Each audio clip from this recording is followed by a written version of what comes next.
Hey, welcome everybody to the IMAX Credit podcast. And today we have the esteemed Shiva Bhaskar, who's our associate attorney who works on our cases with us very closely. And today's topic is going to be identity theft and fraud victims as such. Let's just talk about why people should listen to this. And one of the things with identity theft is that it's a rampant problem. A lot of people are suffering from it as such, and people don't have the tools on how to get rid of identity theft issues. They follow stuff that's been told to them on the internet, and it doesn't work. They hire credit repair companies, and it just doesn't work. And often, in the course of our work, me and you see so many people that have been trying to resolve identity theft issues, but to no avail, even though they do the right thing.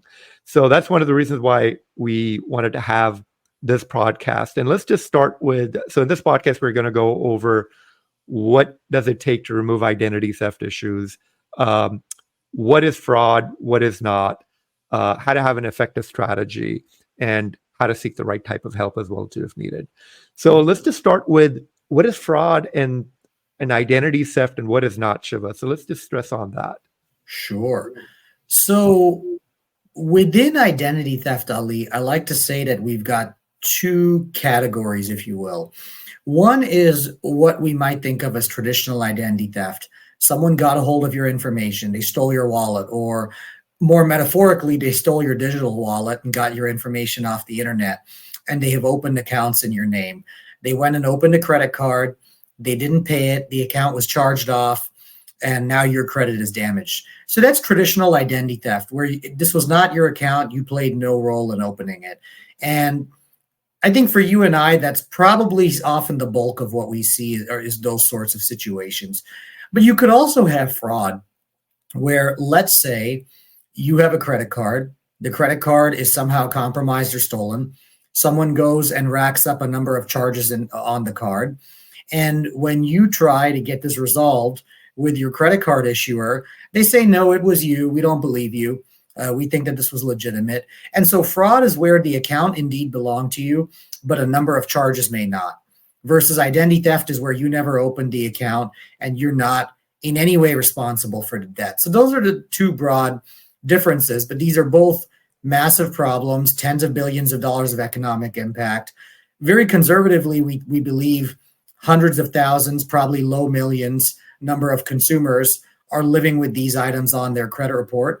And as you and I have learned, it causes profound damage for everything from trying to rent an apartment, or even if you're attempting to obtain employment, and all the way up to buying a car or a home or funding your business. So it's a big issue and it's hard to deal with. Yeah, so in a nutshell, what Shiva is basically saying is if somebody goes and opens up a new credit card in my name that I never authorized, if an identity thief does that, that's identity theft. Or if somebody gets a hold of my credit card information that I have, right, and goes to town on it, right, and goes and spends a whole lot of money, so that's fraud as such. So fraud charges versus identity theft, that's the distinction that we wanted to make. Sure. What is not fraud or identity theft would be, and Shiva, you could jump in, is if you have a dispute with, your credit card company where a doctor basically bills you and you don't agree with all the charges of the doctor. It's your doctor, he bills you, and Capital One or Chase or whoever your credit card company is saying that these are valid charges and so forth. So that's a billing dispute. That is not fraud or identity theft. And that's a very important point Ali just raised, because you having a disagreement with a vendor who is authorized to charge you for something, that is not identity theft. Now, to not to confuse the example, but I love that example, so let's take it a step further. If that doctor goes, treats you, and then goes and uses your card to spend $300 on Amazon, completely independent of anything to do with your treatment, then we may have a fraud case. Right. But if you feel you should have been charged $200 for something and you were charged $300 for the actual work that was done, that's more of a billing dispute. And yeah, that's not something that you would.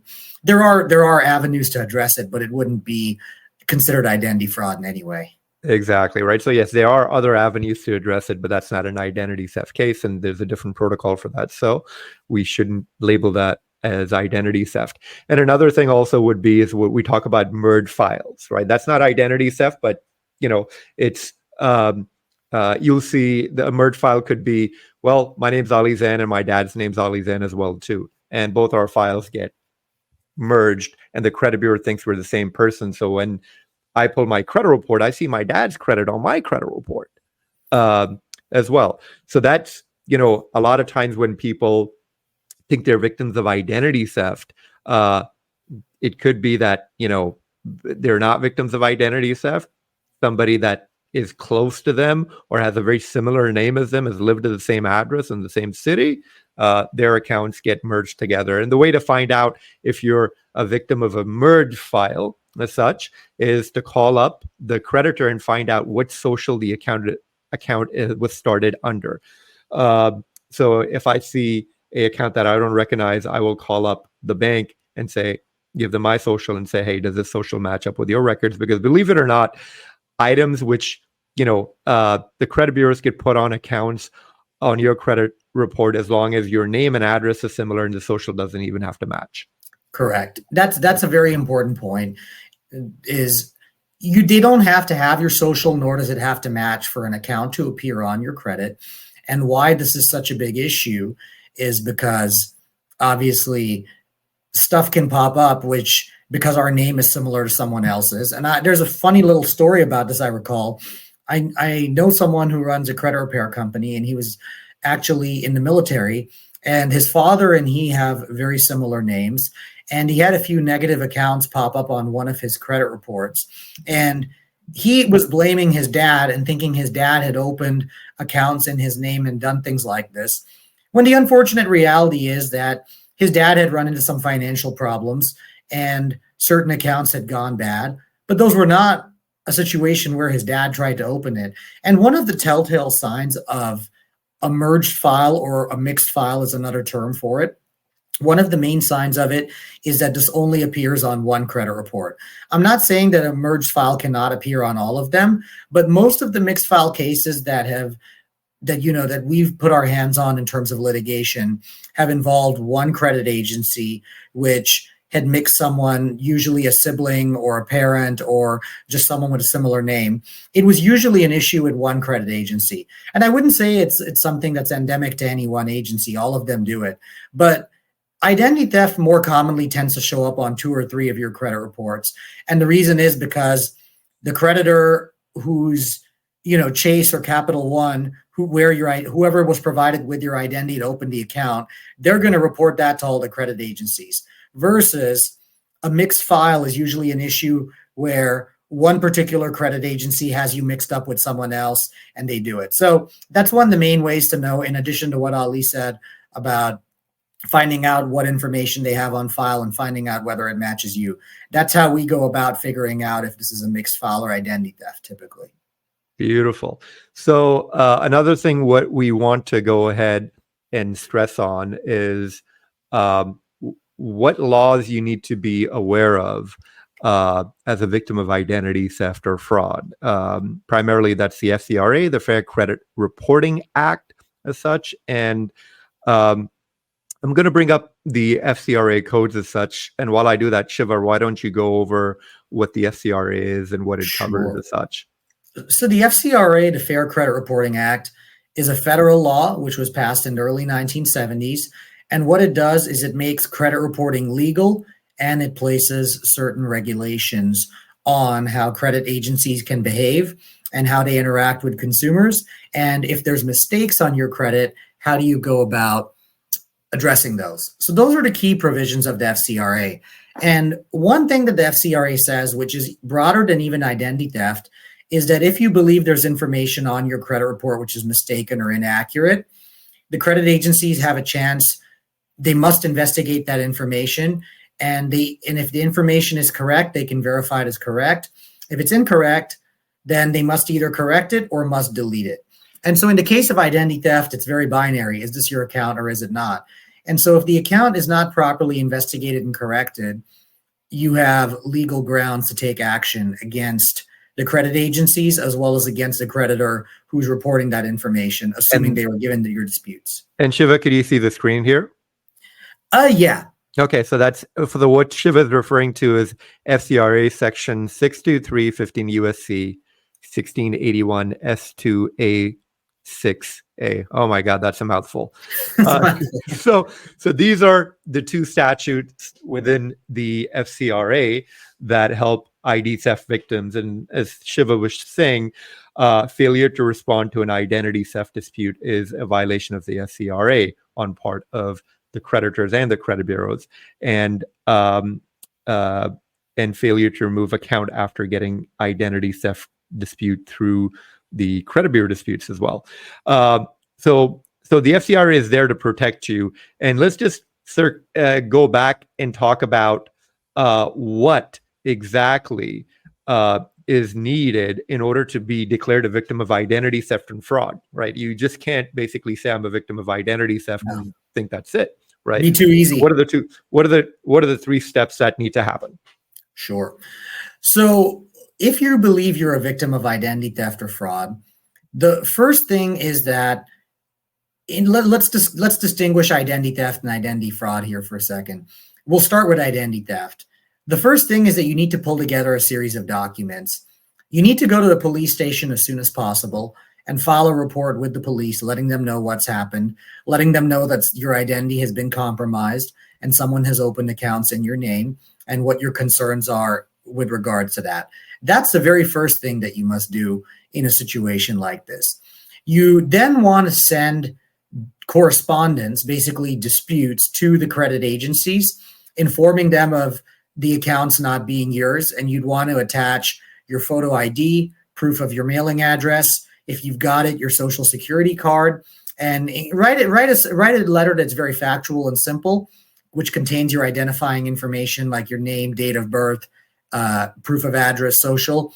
Explain this is not your account. Attach a police report. Send it certified mail to each credit agency, and wait for a response and see what they do. And they have 30 to 45 days to investigate, usually 30 days, to investigate your dispute after they receive it. What they will do is send us to the creditor or the collection agency for which you claim the account is not yours. That creditor or collection agency is supposed to perform an investigation, as is the credit reporting agency. And then the credit reporting agency will report back with the results. Now, if they remove the item, then you're all set. But more commonly, they don't remove the item, and then you need to look at what are your next steps in that situation. Gotcha. And one of the things that I also want to share is that before we go down that route, it's always good to find out what what the creditor has. So I would always recommend that a consumer call the bank where the fraud account's with to verify, is this account started under my social? What address do they have, right? And all those things. And that could give you more information on what to put on the credit report. And it becomes just a lot easier once you know that, hey, somebody living in Missouri started this Chase credit card, whereas I live in California, right? Now, on the contrary, if you call Chase up and they're like, nope, the account was started under your name, which we obviously know, your social, we mail the card to your home address and we have your email address on file with the original application, that's going to be a much tougher case to figure out what happened. And then one may need to do some more digging. It is a tougher case. It does happen. We have seen a very unfortunate number of cases involving people who were minors and then who turned 18, whose parents or other relatives opened cards in their name. I'm also aware of adults who've had their parents open things in their name because they have access to their date of birth, name, and social, and they can use that old address. So it is definitely a tougher case. I completely agree. It would require more investigation, but there is still hope in those situations because parents using the identities of children to commit fraud is unfortunately quite common these days. Gotcha. Absolutely. And let me right now just also share around the identity theft issues, just what a sample dispute would look like. Again, like Shiva said, right, a police report needs to be filed, an FTC report needs to be filed, then the letters need to be sent to the credit bureaus, and the and as well as that to the creditors. And keep in mind that these letters need to be totally up to code, because guess what? A lot of times, what's one of the bigger problems that's happening is that these letters are sent, and the credit bureaus and the creditors basically say, we don't accept these letters. And what's happening is that the credit bureaus and the creditors look at the small details that are missing in the letter and say, we disregard your identity theft dispute. And they don't tell you why they did it. Because the fact is that these guys, these entities don't necessarily want you to be successful through all of this, and they want to go ahead and nitpick everything and not give you the benefit of the doubt that you're a victim. So time and again, we come across many people that have followed this process. They filed a police report, and the FTC report, send this out. And because their T's and their I's have not been meticulously crossed and dotted, the credit bureaus use that as an excuse to basically deny the entire claim. And this really confuses a lot of people. But the fact also is that on the credit bureau's parts, they're getting a lot of incorrect and fraudulent, well, I'd say incorrectly filed police reports, which are not factual. So a lot of these credit repair companies are telling people to file these police reports where they're not victims of identity theft. And, and that is, a punishable crime under the law. It is. And it's a big issue right now. We have come across folks who are not victims of identity theft, but who had been told to file it by credit companies, credit repair companies, or someone they found on the internet. And it actually creates a big disadvantage for them later, because the claim is denied. There's no valid claim. And there really might have been other ways to address a negative account outside of that, but they've put themselves in a worse situation by filing it. So I do want to say, for anyone who's been given the incorrect advice that you need to claim an account is not yours in order to get it removed or addressed, that's not true. It's a separate conversation from this, but there are plenty of other ways to address negative items on a credit report outside of this false claim, which can result in both civil and criminal liability. You can be prosecuted for making a false claim here, for filing a false report, and you can obviously face legal consequences with a creditor. And one thing that Ali and I have found is, if a case proceeds to litigation, to court, which we'll talk about in a minute, every aspect of it is going to be very carefully investigated. A private investigator might be hired. And why? Because the credit agency or the creditor wants to make sure that this is a real case and they're not going and paying someone money for a false claim. They will investigate everything thoroughly. And if you filed a false claim, there can be more consequences. So I always really tell folks, really think before you go any further. If this is not your account and you're a victim of identity theft, Ali and I and everyone here is going to do everything we can for you. But you want to make sure that's really the case. And this is not a situation where, a collection popped up, I don't recognize it, I don't remember doing business with this person, let me say that. No, this is more like something where you investigate that collection and you're like, nope, I never had a credit card with Citibank. That's not my account. I never opened that. That's what is real identity theft versus making a claim that may not be factual. So that's something I wanted to focus on. Yeah, and thank you for that, Shiv. I want to go ahead and also share just what Shiva went over here. If my window would let me do this. Here we go. So this is basically a sample identity theft letter, right? Goes with name, address, you put in the accounts and so forth in the code, and the identity theft dispute would need identity theft proof, ID, social, utility bill, excerpt of the CRA. But more importantly, let's do this. Let's show you here what the identity theft steps are. First of all, you want to file the FTC report and the identity theft affidavit online. The next thing you want to do is file a report with the police, and then you prepare your identity theft packet and send these two reports along with the dispute letter to the credit bureaus. And as you're doing that, you also go ahead and send a copy of these two identity theft reports and a dispute letter to the creditors directly. And if the credit bureaus do not remove the items at that particular point, that's where somebody like us could get involved and help out and potentially sue. And perhaps there may be some damages involved as well too. But the least that we'd be able to do is get those accounts removed, and so forth. So, so the next thing anything you wanted to add to that, Shiv? No, I think that's a great outline of the process. I would say that it takes time, folks. Keep that in mind, particularly if this turns into a case and they don't correct it. You could be looking at this taking a while. Now, the good news, which we'll go over in a second, is because of the way you're harmed, you may be entitled to damages and compensation. But be aware that this is not an immediate fix. There are people every day we represent who have been victims of identity theft and it's not corrected, and that's why we end up in court. Yeah, absolutely. And Shiv, based on the cases we worked on together, why don't you go ahead and share our success rate, right? Sure. So if we have a legitimate case, meaning it passes our fraud checks, and we've investigated everything, we've done a proper dispute, which obviously we would in any case, we followed all of these steps.